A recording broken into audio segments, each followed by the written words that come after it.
बरसात में नई गरीब बहू की पहली रसोई। लक्षिता, मेरी ग्रीन वाली फाइल कहाँ रखी है तुमने? कब से ढूंढ रहा हूँ, नहीं मिल रही। अलमारी में होगी, देख लो। भाभी, मेरी बाइक की चाबी कहाँ है? यहीं टेबल पर रखी थी। देवर जी, अब मैं आपकी बाइक थोड़ी ना चलाती हूँ, जो मुझे पता होगा वहीं कहीं होगी, देख लो। अरे लक्षिता बहू, मैंने तुझे पूजा के लिए हलवा बनाने को कहा था ना, तूने अभी तक हलवा नहीं बनाया। बेचारी लक्षिता घर की बहू होने की वजह से घर की और सारे सदस्यों की जिम्मेदारी लक्षिता के ऊपर ही थी। सुबह 5 बजे से रात के 12 बजे तक लक्षिता को बैठने का भी वक्त नहीं मिलता है। इस कद्दूकस की तरह ही मेरी जिंदगी भी इन लोगों की सेवा करते करते ही एक दिन घिस जाएगी। कभी कभी तो लगता है कि घर छोड़कर ही भाग जाऊं। हॉल में बैठी लक्षिता लौकी का कद्दूकस करते हुए खुद से बातें कर रही होती है। तभी लक्षिता की पड़ोसन शांति हाथों में मिठाई का डिब्बा लिए लक्षिता के पास आती है। अरे शांति, तुम यहाँ, और ये हाथों में मिठाई कैसी? कोई खुशखबरी है क्या? मेरा देवर है ना रोहन, उसका रिश्ता तय हो गया है। उसी की खुशी में पूरे मोहल्ले भर में मिठाई बांट रही हूँ। लो, तुम भी अपने मुंह मीठा करो। शांति लक्षिता का मुंह मीठा करवाती है और वहां से चली जाती है। शांति की बातें सुन लक्षिता के उदास चेहरे पर अचानक से मुस्कान आ जाती है। मेरी इतनी बड़ी प्रॉब्लम का सॉल्यूशन मेरे घर में ही था और मैं हमेशा अभी तक नजरअंदाज करती रही। लक्षिता रात होने का इंतजार करती है और सबके आते ही। क्या हुआ लक्षिता बहू, आज बड़ी खुश लग रही है। आज शांति आई थी, उसके देवर का रिश्ता तय हो गया है। तो अच्छी बात है, लेकिन तू इतना खुश क्यों हो रही है? माँ जी, शांति का देवर मेरे देवर से 2 साल छोटा है, फिर भी उसकी इतनी जल्दी शादी और रिश्ता तय हो गया, और शशांक अभी तक कुंवारा ही बैठा है। इस बुढ़ापे में तो मैं अपने छोटे बेटे का घर बसाने के बारे में भूल ही गई थी। मैं कल ही पंडित जी से बात करके अच्छी लड़कियों के रिश्ते निकलवाती हूँ। इसकी कोई जरूरत नहीं है। दरअसल मैं एक लड़की को पसंद करता हूँ। उसका नाम प्रेरणा है। काफी अच्छी लड़की है, लेकिन गरीब परिवार से है। आज भगवान भी मेरे साथ है। अगर देवर जी किसी अमीर लड़की से प्यार कर लेती तो वो तो मुझे अपनी नौकरानी बनाकर रखती और घर का कुछ भी काम नहीं करती, लेकिन अब मैं अपने गरीब देवरानी को अपनी नौकर बनाकर रखूंगी। बेटा, हम ज्यादा अमीर नहीं है, लेकिन मिडिल क्लास तो है ना। क्या एक गरीब लड़की को अपने घर की बहू बनाना सही रहेगा? माँ जी, आप कैसी बातें कर रही हैं? आपके लिए अमीरी गरीबी ज्यादा जरूरी है या देवर जी का प्यार?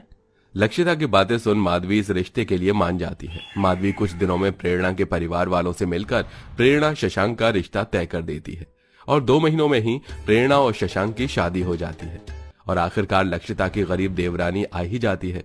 शादी का पहला दिन गुजर जाता है और आज गरीब बहू की पहली रसोई की रस्म होती है। अपनी पहली रसोई का खाना बनाने के लिए प्रेरणा जैसे ही किचन में जाती है। हे भगवान, ये सब क्या है? मुझे तो लगा था कि मेरे मायके की तरह ही मेरे ससुराल में भी मिट्टी का चूल्हा होगा, लेकिन यहाँ तो ये शहरी गैस है और इसका इस्तेमाल करना तो मुझे नहीं आता। अगर मैंने इसके बारे में माँ जी को बताया तो वो मुझ पर काफी गुस्सा करेंगी। गरीब परिवार से होने की वजह से प्रेरणा ने शुरू से ही चूल्हे पर खाना बनाया था, इसलिए वो गैस सिलेंडर को देखकर काफी परेशान होने लगती है। तभी प्रेरणा की जेठानी लक्षिता किचन में आती है। क्या हुआ प्रेरणा, काफी परेशान लग रही हो, सब ठीक तो है ना? लक्षिता के पूछने पर प्रेरणा उसे सारी बात बताती है, जिसे सुन। ये तो सोने पर सुहागा हो गया। मैं तो खामखा ही सोच सोच कर परेशान हो रही थी कि कैसे इससे पहली रसोई में खाना चूल्हे पर बनवाऊंगी, लेकिन ये तो खुद ही इसके लिए तैयार है। प्रेरणा, तुम्हें परेशान होने की कोई जरूरत नहीं है। तुम्हें चूल्हे पर ही खाना बनाना है ना, तो ठीक है, आंगन में जाओ और मिट्टी का चूल्हा बनाकर उसे अपनी पहली रसोई की तैयारी कर लो। लक्षिता की बातें सुन प्रेरणा काफी खुश होती है, जिसके बाद अब वो आंगन में जाती है और गीली मिट्टी की मदद से घर की दीवार के सहारे चूल्हा बनाकर उसे अच्छे से सुखा लेती है। लेकिन जैसे ही प्रेरणा अपनी पहली रसोई की खाने की तैयारी करती है तो बारिश का मौसम होने की वजह से धीरे धीरे बूंदें बरसना शुरू हो जाती हैं। इंद्रदेव, क्या इस बारिश को भी अभी ही शुरू करना था? आज मेरी पहली रसोई है, बड़ी मुश्किल से मिट्टी का चूल्हा बनाया था, अब मैं खाना कैसे बनाऊंगी?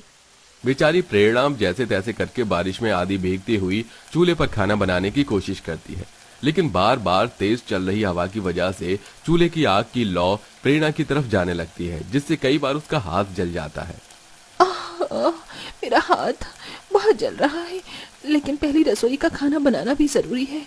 हे भगवान, मेरी मदद करो। बारिश में प्रेरणा के लिए खाना बनाना किसी कठिन परीक्षा से कम नहीं था। जहां बेचारी प्रेरणा को बारिश में चूल्हे पर खाना बनाने में बार बार कोई ना कोई दिक्कत परेशानी आ रही थी, वहीं ये सब देख लक्षिता काफी खुश थी। मैं मेरे समय में तो माँ जी ने कड़ी धूप में मुझसे चूल्हे पर ढेर सारा खाना बनवाया था। कम से कम इसे कड़ी धूप में तो खाना बनाना नहीं पड़ रहा है। जितनी दर्द दुख परेशानी मैंने झेली है ना, उतना मेरी देवरानी भी झेलेगी। मन ही मन इतना सोच लक्षिता प्रेरणा के पास आती है। ये क्या प्रेरणा, तुमने तो अभी तक एक चीज भी नहीं बनाई। काश मैं तुम्हारी मदद कर पाती, लेकिन वो क्या है ना, अगर माँ जी को पता चला तो वो बहुत गुस्सा करेंगी। कोई बात नहीं भाभी, आपने कह दिया यही मेरे लिए काफी है। मैं खुद सब अकेले कर लूंगी। प्रेरणा को इस तरह देख लक्षिता काफी खुश होती है और अब आराम से अपने कमरे में जाकर आराम करने लगती है। वहीं बार बार बारिश के पानी की वजह से कभी प्रेरणा का आटा गीला हो जाता तो कभी बार बार पानी गिरने की वजह से प्रेरणा की सूखी सब्जी गीली सब्जी में बदल जाती। क्या क्या सोचा था मैंने अपनी पहली रसोई के खाने के लिए, लेकिन ये क्या हो रहा है। बेचारी प्रेरणा जैसे तैसे करके अपनी पहली रसोई का खाना तैयार करती है और सभी को खाना परोसती है, लेकिन किसी को भी प्रेरणा की पहली रसोई का खाना पसंद नहीं आता। प्रेरणा बहू, ये तूने कैसा खाना बनाया है। चावल में अभी तक पानी है और सब्जी भी कितनी बकवास है। सारी रोटियां भी जली हुई हैं। क्या यही कुछ सिखाया है तेरी माँ ने तुझे।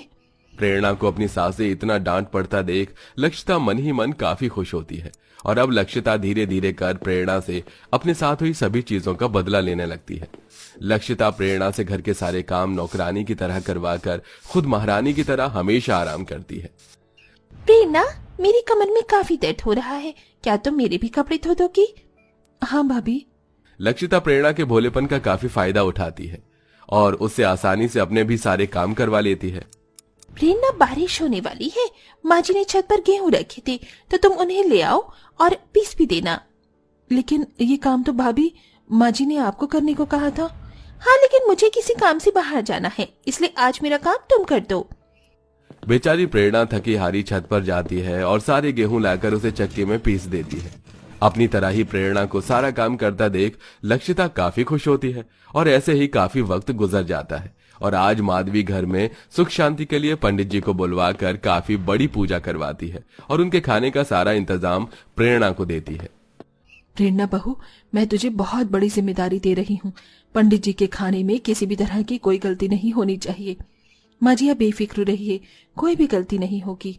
प्रेरणा को अभी तक गैस पर खाना बनाना नहीं आया था, इसलिए वो एक बार फिर आंगन में बने चूल्हे पर खाना बनाने लगती है। लेकिन बारिश होने की वजह से प्रेरणा जो पंडित जी के लिए खाना बनाती है उसमें से कुछ चीज जल जाती है तो कुछ चीज काफी बेकार बनती है, जिसे देख माधवी। एक जिम्मेदारी दी थी तुझे, वो भी तुझसे नहीं निभाई गई। और तुझे किसने कहा था कि चूल्हे पर खाना बनाने को। एक इंसान के लिए खाना बनाने के लिए तुझे चूल्हे की क्या जरूरत पड़ी थी। मुझे गैस पर खाना बनाना नहीं आता था, इसीलिए लक्षिता भाभी ने ही मुझे चूल्हे पर खाना बनाने को कहा। लक्षिता बहू, ये तो कल की आई है, लेकिन तुझ में भी दिमाग नहीं है क्या। अगर इसे गैस पर खाना बनाना नहीं आता था तो तू सिखा देती। घर की बड़ी बहू है, तू ये सब नहीं करेगी तो और कौन करेगा। माधवी की बातें सुन लक्षिता अपने गुस्से पर काबू नहीं रख पाती। बड़ी बहू हूँ, कोई प्राइम मिनिस्टर नहीं जो सारी जिम्मेदारी मुझ पर हो। मुझको तो आप सबने रोबोट समझ लिया है। परेशान हो चुकी थी मैं इन सब चीजों से, इसीलिए मैंने जानबूझकर प्रेरणा को चूल्हे पर खाना बनाने के लिए कहा ताकि वो भी झेले वो सब जो कि मैंने झेला है। इस बदले की आग ने तो हमें कहीं का नहीं छोड़ा। मुझे तो पंडित जी के भोजन की फिक्र सताई जा रही है। क्या करूं अब मैं। माँ जी, आप इस तरह परेशान मत होइए। अगर लक्षिता भाभी की जगह कोई और होता तो शायद वो भी यही करता। आप बस मुझे गैस चलाना सिखा दीजिए, मैं उस पर फौरन पंडित जी के लिए खाना बना दूंगी। माधवी गैस ऑन कर प्रेरणा को दे देती है और प्रेरणा जल्दी से अब गैस पर पंडित जी के लिए भोजन बनाती है, जो पंडित जी को काफी पसंद आता है। वहीं इतना सब कुछ करने के बाद भी अपने लिए प्रेरणा को बोलता देख लक्षिता को अपनी गलती का एहसास होता है। प्रेरणा, मैं जानती हूँ जो मैंने किया वो बहुत गलत था, लेकिन मैं क्या करती, प्लीज मुझे माफ कर दो। भाभी, ये आप क्या कह रही हैं। आप मेरी बड़ी बहन जैसी हैं, आपको मुझसे माफी मांगने की कोई जरूरत नहीं है। जो हुआ उसे भूल जाइए। प्रेरणा पल भर में लक्षिता को माफ कर देती है, जिसके बाद अब दोनों देवरानी जेठानी बहनों की तरह मिलजुल कर हंसी खुशी रहती हैं।